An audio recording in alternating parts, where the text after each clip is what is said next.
The term prior restraint refers to government efforts to suppress speech before it happens.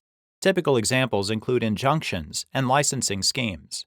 In Bantam Books Incorporated versus Sullivan, the Supreme Court considered a more informal prior restraint.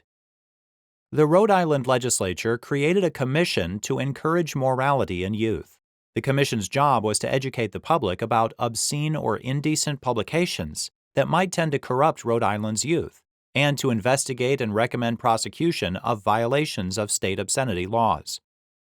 If a majority of its members determined that particular books were objectionable for sale, display, or distribution to youth, the commission would notify the distributors of those books. These notices were written on official commission stationery. Typically, such a notice would solicit cooperation with the commission and remind the distributor that part of the commission's duty was to recommend prosecution of anyone distributing obscenity. The notice also informed the distributor that the commission had circulated the list of objectionable books to the local police department.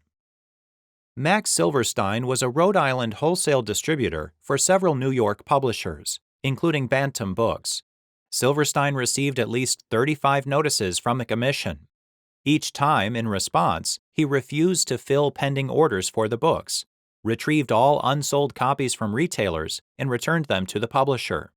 Usually, a police officer would visit Silverstein shortly after he'd received a notice to find out what action Silverstein had taken.